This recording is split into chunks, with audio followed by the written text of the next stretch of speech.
Next is our final fireside chat for the day, and it features two CEOs whose organizations partner together. They'll be in conversation focused on reducing resource consumption while increasing growth. Enrique Lourdes is the president and CEO of HP Inc. He joined the company as an engineering intern in 1989 and held various positions in senior leadership before becoming CEO in 2019. Under his leadership, the company announced an ambitious sustainable impact agenda with goals to reverse climate change, advance human rights, and accelerate digital equity. M. Sanjayan is a global conservation scientist whose work spans from genetics to wildlife migration to nature's impacts on human well-being. He has served as Conservation International's Chief Executive Officer since 2017. Sanjayan, over to you. Thank you so much, and thanks everyone for joining us today. And I'm really delighted to be here with Enrique Lourdes, who's a real leader in this field and a bit of a hero of mine. And we'll get to that in a second, but let me just sort of set the frame here, if I might. So basically every aspect of society, every aspect of our lives, whether how we eat, how we drink, how we travel, how we access medicine, how we access our finances has been massively, massively influenced and impacted by technology. And I think the last couple of years has shown the value of technology in fundamentally helping to shape our lives. And in this case, for the positive.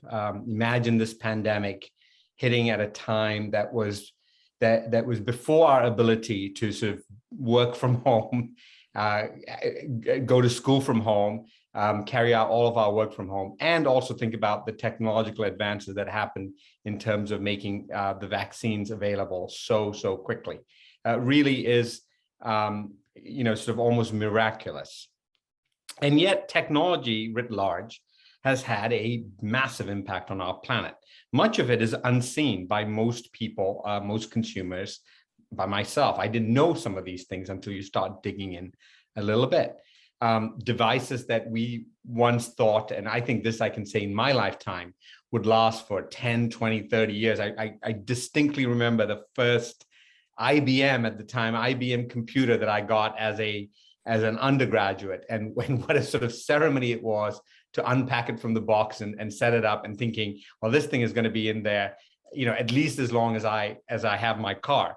And clearly that didn't work out. Today, the average lifespan is, 4 or 5 years for most of these devices, if not less. And in terms of global emissions, we're talking about an industry that has global emissions that is essentially on par with the airline sector. A sector in terms of airlines that gets a lot of scrutiny. And I would say in terms of technology, a sector that has maybe to some extent been under the radar and certainly has gotten away with it. Over the last 8 days, I've been in Glasgow. And one of the things that I have noticed in Glasgow is the enormous, and I would say for the most part, positive influence that businesses are playing now at COP. There's a marked difference from when I recall going to the Paris Climate Conference 5 years ago to today in terms of businesses and the financial sector and the technology sector and the way in which they have kept the agenda moving forward, even when governments at times have stumbled. That's partly why I am so thrilled to be speaking to Enrique today about HP's journey to solve this enormous challenge about how we can, yes, rely on these technologies to help make our lives better, but at the same time, reduce their footprint and reduce the energy consumption, make them more reusable and recyclable, and also how these technologies can influence our lives in ways in which we can ultimately be less carbon intensive. Enrique, essentially grew up at HP. He's one of those rare CEOs who's taken on a storied firm, one of the companies that really put Silicon Valley on the map, and did it from the inside, starting in as an intern and an engineer and working his way up the company. So in terms of perspective, he has that. So Enrique, let me just start by welcoming you today. And And then just picking on something that your company has really gone out and talked about, which is saying that HP really aims to be the most sustainable and just technology company in the world. And you've established these ambitious goals around climate, human rights, and digital equity. And I would say in some ways, HP, I think, has been punching well above, its weight class. What do they mean to you? What do they mean to this company? And why have you been so, should I say, almost provocative in pushing the bar when it comes to climate action, human rights, and equity? Mm-hmm. So first of all, Sanjayan, thank you for all the very kind words, and thank you for having me here. I think you kind of introduced the topic in a perfect way. I think we are living one of the most consequential eras in modern history. And I think everybody, including companies, have a critical role to play. And this is why at HP, we decided to have a bold goal. We decided that we wanted to really make a contribution in the direction that we think the world needs to change. And we decided not only to declare what our objectives were, but make this one of the top priorities of the companies. And when we look at the next 10 years, becoming the most sustainable and just technology company is something that inspires us, not only in terms of how activities we put in place from a sustainability perspective, but really in terms of how we redefine our businesses. How do we change how we design products? How do we build products? How do we distribute products? And also what type of business models we create. So this is really what we are going to be doing to really support the objectives that we have. And then in terms of objectives, we decided to align our efforts around 3 areas. One is climate action, when we have declared that by year 2040, we want to have net zero greenhouse gas emissions, which is a very aggressive goal because we include that for our full value chain, for our full footprint. We have defined— Sorry, Enrique, what do you mean by full footprint? I mean, it's not only about how our factories work and what we do inside our offices. It's really from the time do we take the material to produce our products in any part of the world until the products are being used and disposed. This is really the objective that we have defined. So it's scope 3 as well. Exactly. Yep. Okay. Because you said it very well. It's not only products are replaced, and we need to think what happens with those when customers will not be using them anymore. Oh, sorry, keep going. I just interrupted you. Just No, but was good. So this is the objective in terms of climate action. We have an objective also related to human rights. And really our focus there is really on diversity, both in terms of gender, but also in terms of any other type of diversity inside the company. And for example, for gender, we have defined that by 2030, we want 50-50 gender equality in executive levels. And we are the first technology company that has declared an objective so aggressive in this space. And the last objective is related to digital equity. Because of the businesses that we have, because of the portfolio that we have, we think we can have an impact in getting people access to technology, so technology doesn't become a divisive factor in our society. And we have the goal of helping 150 million people between now and 2030, not only to get access to technology, but to use technology to have a better way of living, which is really focused more on the outcomes, more than access on technology. And we are doing this because first, we think it's the right thing to do, but also because we think it's the right thing for the business. Business will do better if we achieve these goals. And as we make progress, we will see the impact in our results as well. Yeah, I'm curious about that motivation. And I want to get to the results in a second, because at the end of the day, we've seen CEOs who have pushed the envelope, sometimes get some pushback from the board or shareholders. And there's real tension there. And I know, and I speak to several of them, and I absolutely feel it. But you grew up within the company, so that's a very unique thing. Do you think this is something that is shared by the vast majority of your team members? Where did you get this spark, if you will, or this gene, if you will, to put the company on the right side of history? I think there are many different elements, and all of them are converging in the same direction. I think this has become incredibly important for our employees. Our employees see the potential positive impact that we can have, and they want to be part of that journey. Our investors clearly are changing how they look at the company, how they look at business, and the relevance of ESG has radically changed during the last years. Anytime now we do an investor roadshow, what are we doing for ESG has become one of the key questions that we get, and every day is becoming more relevant. The board is pushing strongly for us to evolve in this direction and for us to have a positive impact on the world, but also for this to become a competitive differentiator for the company. And finally, this is really relevant for our customers. We have our business is 50-50 consumer commercial, consumer B2B. In many tenders now, we can participate only if we have significant programs in the sustainability space, because our customers want to see how the work we are doing is going to help them to achieve their goals. And we need to really have a very clear way and transparent way of sharing the progress we make so our customers can reflect that as well. And this is tremendously important for consumers as well. More and more, as consumers, we want to buy products, not because they are nice, not because they work well. This is always important, but also because we believe the brand behind those products is a brand that we want to be partnering with, that we like the values that the brand represents. So it's also very important for our consumers. And we believe this is going to become even more important in the future. And is it also personal for you in some regards? And of course, this is personal to me. I think as a CEO of the company, but also as a father and one day a grandfather, I want to leave to my grandkids a better world than the world I got from my grandparents.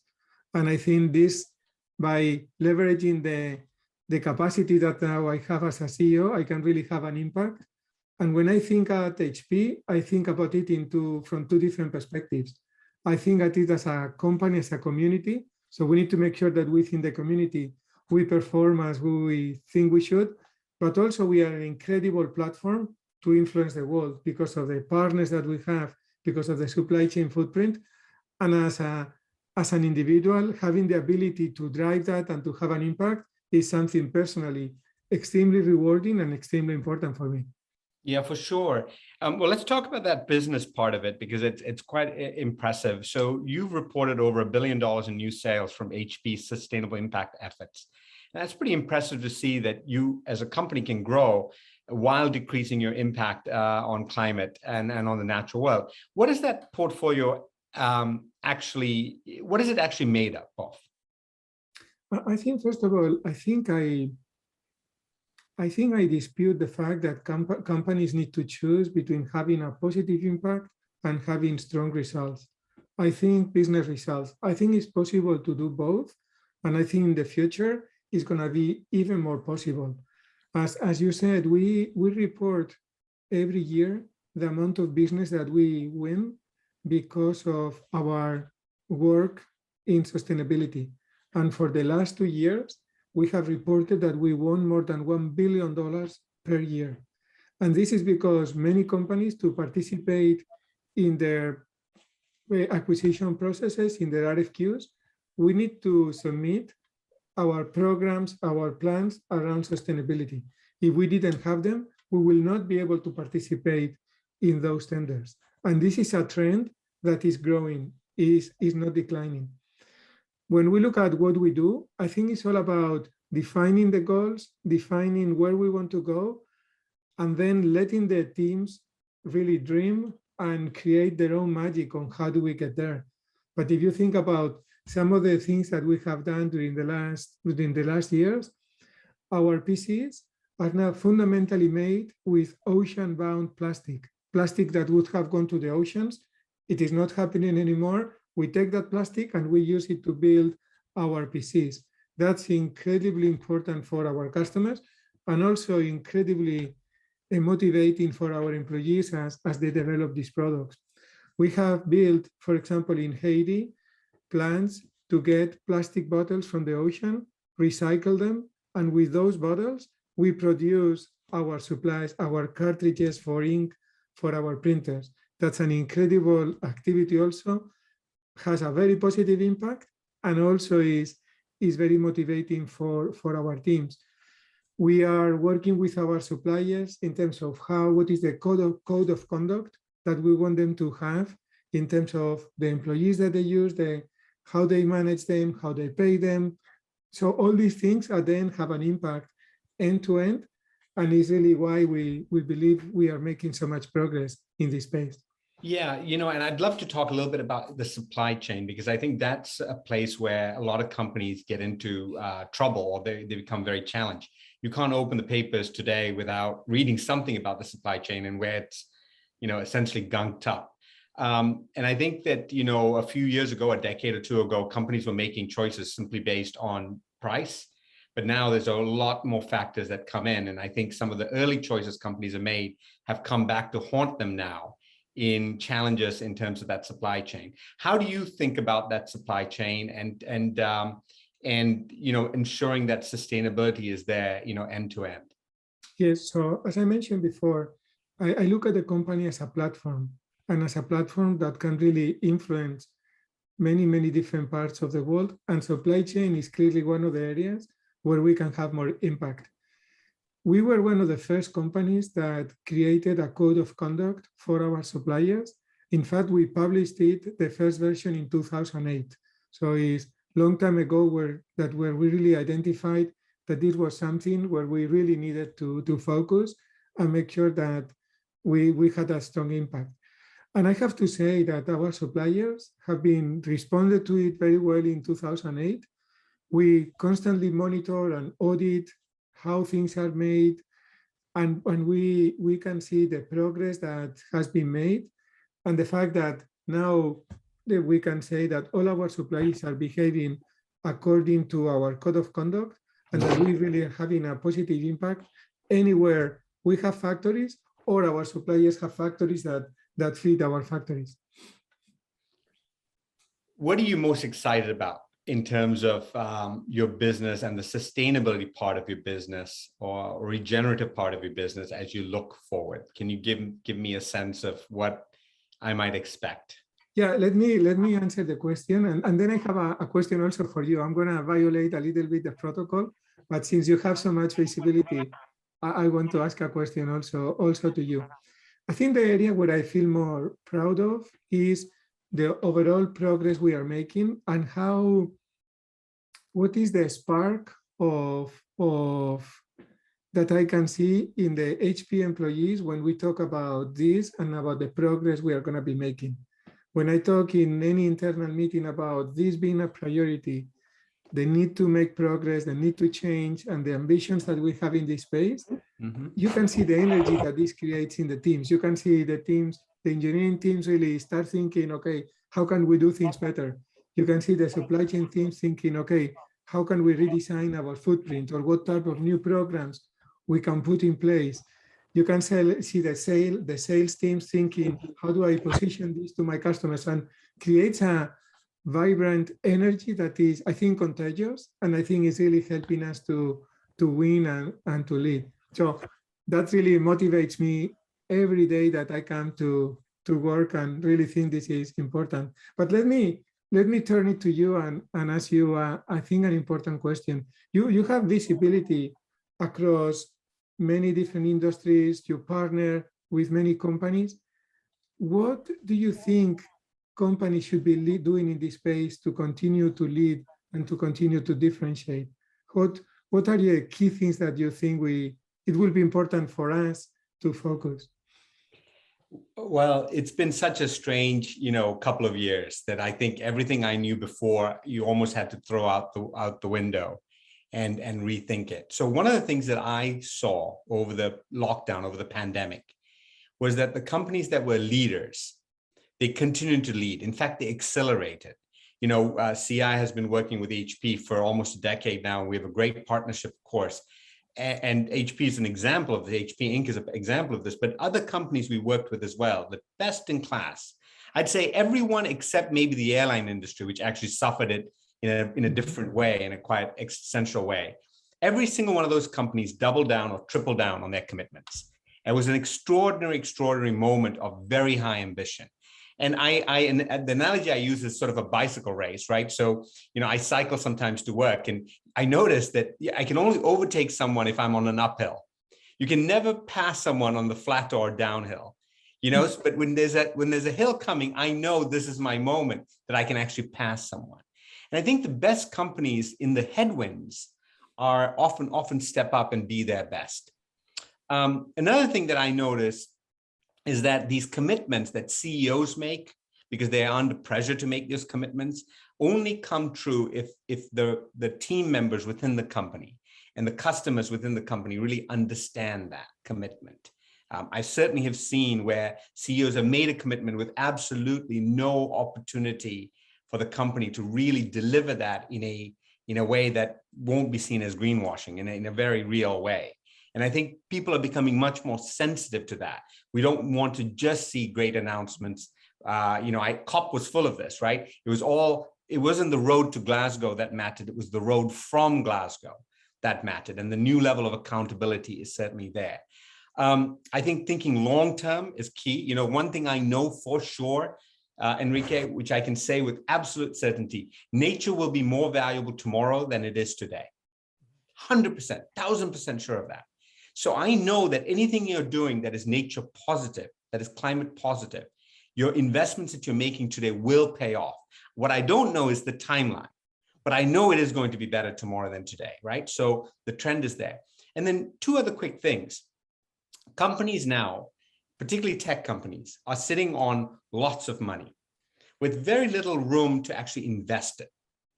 The market is strange today. I am seeing more companies willing to use their balance sheet. And I don't mean corporate giving. I don't mean philanthropy. Mm-hmm. I mean actually use their balance sheet in very clever ways to invest in ways. We're doing a restoration fund, for example, to invest in ways that will give them a long-term return around nature, around carbon, while still maintaining that money on their balance sheets. So the Treasury Department in the company doesn't get excited because they think the money's walking out the door. That's been a really interesting trend to see. And the final thing I'd say is that, and this is almost a wish that I have, and I say I have this wish even for you. You are such a great advocate for this. I see other CEOs like Alan Jope at Unilever, Tim Cook and others.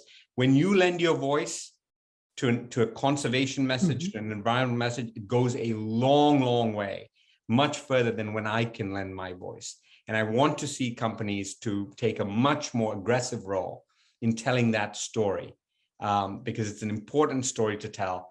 And I think the consumers are ready to hear it. Mm-hmm. Thank you. Yeah. Any other thoughts that you might have? We are down to the last few minutes. I guess I would, let me just maybe frame it this way. Your wanted founder, one of your founders, David Packard, you've frequently quoted him saying that the betterment of society is not a job to be left to a few. It's a responsibility to be shared by all. I want to ask you about culture, because it's very important to me and how we grow Conservation International as well. As a leader, how do you foster a purpose-driven, a values-driven culture? So I think, as you said, we at HP have been focusing on this since the company was founded more than 80 years ago. And therefore, having grown in the company, it makes it easier because it's really ingrained already in the culture of the company. But at the same time, I think what we need to do is to make sure that we continue to drive it, we continue to evolve it, and we continue to make it more relevant than ever. And we are an engineering company, and it means like we like processes, we like metrics, we like goals. And one of the things we do is we make sure that everybody in the leadership team one of his or her MBOs is related to sustainability. And when I say one of them, we only have 3 or 4 per person. So it's really critical and really important for everybody to have kind of the relevance that we put in place. And this is then cascaded to all the different groups. And we have metrics that we track per quarter, per month, per year to make sure that we are making progress and we're moving in the right direction. Now, this is what we do because of the type of company we have and the type of businesses that we manage. So we basically take the same processes we use to manage the business to monitor the progress in this space. But I think what this really means is we are making this a priority. All the management team, all the leadership team is behind it. We make this part of what we care, what we review, what we discuss. And by doing that, we make sure that we continue to make this one of the key areas of focus of the company. I personally am very optimistic about the progress we think we will be able to make because of the energy that I see every day behind this. I watched an interview with you, I think on MSN, where you talk about empathy. And it was fantastic to hear, you know, a CEO of a technology company, an engineer, nonetheless, not that engineers can't have empathy, but it definitely caught me that you led with that. And I thank you for your leadership. I know your company's, you know, really doing well, and it's fantastic to see the new product lines. I have an HP printer right there, by the way, just so you know. But really appreciate your leadership. Keep speaking out about this. Keep leading your company. And thank you so much. No, thank you. And let me close with one thought. You asked me about what I feel proud of. Every time you print with your printer, remember that printing with HP is forest positive, because we are committed to plant trees to compensate for any paper that is used in our printers that is not coming from sustainable forests. And I think that's an important sign of the commitment that we have, and one of the ways we think we are going to have a positive impact. Thank you. Absolutely. Well done. Thank you so much. And thanks everyone for joining this incredible conversation with the CEO of HP Inc., Enrique Lores. Thank you. Thank you.